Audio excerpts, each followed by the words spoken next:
Christophe Hidlon, bonjour. Bonjour. Vous êtes le directeur commercial de chez SNR, nouveau, puisque vous remplacez Bruno Gauthier, qui était une figure historique de la profession et qui, lui, s'en va vers le Brésil. Alors, vous venez d'où? Vous étiez dans le groupe SNR avant? Absolument. Donc, je succède effectivement à Bruno Gauthier, donc avec, pour ma part, 25 ans d'entreprise donc, au sein de NTN SNR. Et j'étais auparavant donc, directeur commercial sur la partie aéronautique de NTN SNR, avec auparavant un passé également dans l'industrie, avec en charge des ventes OEM, industrie OEM, aussi bien pour le groupe qu'en Allemagne, puisque j'ai vécu 3 ans en Allemagne au début des années 2000. D'accord. Alors les premières observations quand on vient de l'aéronautique et qu'on tombe dans la pièce détachée automobile, ça fait quoi? Ce sont deux marchés qui fonctionnent à des vitesses très très différentes. Le marché de l'aéronautique étant un marché assez conservateur et assez lent en termes de décision, alors que le marché de la recherche automobile est un marché qui est évolué très très rapidement, et on le voit également en France notamment. Donc des approches différentes, mais un marché qui est vraiment en pleine expansion. Il n'y a rien à voir en termes de distribution, de relais avec le marché de l'automobile, où des fois on peut voir des similitudes?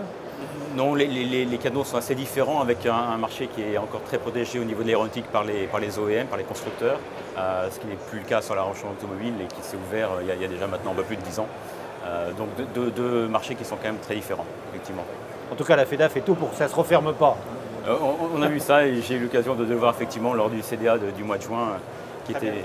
Alors la présence de SNR à Equipauto, puisque finalement on a vu beaucoup de grands équipementiers absents, vous êtes là, alors pourquoi vous êtes là? Quels sont vos objectifs à Equipauto? Nous sommes présents à Equipauto pour deux raisons majeures. Déjà parce qu'on croit à notre rôle de support et de soutien de la filière automobile en France. On tient à jouer ce rôle-là. Et puis c'est aussi l'occasion de rencontrer nos clients distributeurs de tous horizons, et également de faire part de nos innovations au niveau du marché recherche automobile. On a donc présenté 2 innovations majeures sur le salon, que sont le PCS UpJoint, donc qui est un système de liaison de transmission entre la boîte de vitesse et le roulement. Une innovation pour laquelle nous avons eu la chance d'avoir un trophée d'innovation qui nous a été remis sur Equipauto, donc merci. Et puis une deuxième innovation, une application que nous avons développée, qui s'appelle TechScanner, qui est à destination de distributeurs et des garagistes, pour leur apporter un support d'information en scannant directement une référence d'un produit, de manière à obtenir des informations techniques sur ce produit-là notamment. Alors Equipauto, c'est bien sûr le salon des distributeurs, mais surtout des réparateurs. Parce que c'est sous cette bannière que Equipauto a communiqué là, avant le salon pour faire venir des réparateurs. Alors votre offre et votre approche auprès des réparateurs sur le stand, elle est visible?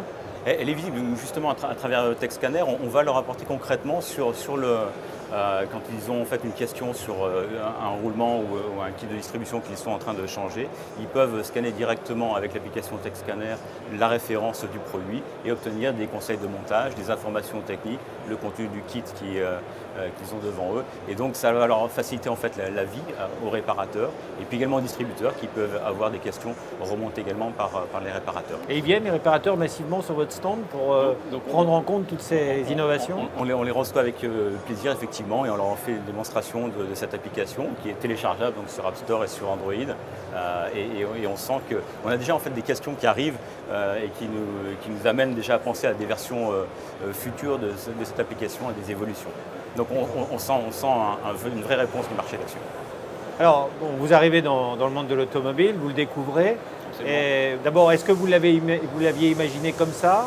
Et d'autre part, vous êtes là pour un certain nombre d'années. Enfin, vous avez pris un relais. Et puis chez SNR, je crois qu'on cultive finalement l'esprit d'entreprise, la promotion interne, etc. Finalement, l'avenir, comment vous le voyez, la distribution, SNR, la distribution, c'est quoi votre vision à 5 ans par exemple, ou 10 ans de notre métier? Alors, on voit quand même, et c'est ce qui m'a vraiment intéressé et surpris en arrivant sur le marché, on voit quand même un marché qui s'est vraiment structuré et qui est encore en train d'évoluer avec de gros groupes de distribution, aussi bien locaux qu'internationaux. Et c'est quelque chose que je n'avais pas forcément en tête quand je suis arrivé sur le marché. Donc, une grosse attente au niveau de ces groupes, tout en étant également, et donc là la réponse qu'on doit apporter, elle est globale, et apporter également une réponse locale, et c'est bien en ça aussi qu'on doit s'attacher à apporter cette réponse locale aux distributeurs et aux réparateurs. Donc l'objectif est vraiment d'accompagner cette évolution du marché sur les 5 à 10 ans qui viennent, à la fois, je disais, avec les groupes, et également de rester en lien et en contact avec le terrain en local. Alors, ce matin dans la presse, on avait l'annonce de Autodistribution Proxy, qui est une organisation de proximité liée avec Internet. Pour vos produits, Internet, ça vous branche, ou vous les voyez distribuer de cette façon, ou comment... Internet, pour ma part, il me semble illusoire de l'éviter, de faire sans. Je pense que c'est et on a eu l'occasion d'en parler lors du CDA au mois de juin, c'est quelque chose qui est arrivé et qui est un fait que l'on doit accompagner. Ça fera partie, ça fera partie du paysage dans les années qui viennent. Donc forcément, on voit des sites qui sont rattachés à des constructeurs. Et donc forcément, on va devoir intégrer ça dans notre réflexion. Très bien, Christophe Hidlot, merci. Et puis bon salon, et puis bonne longue vie au poste de responsable commercial de chez SNR. Merci en tout cas. Merci. Merci.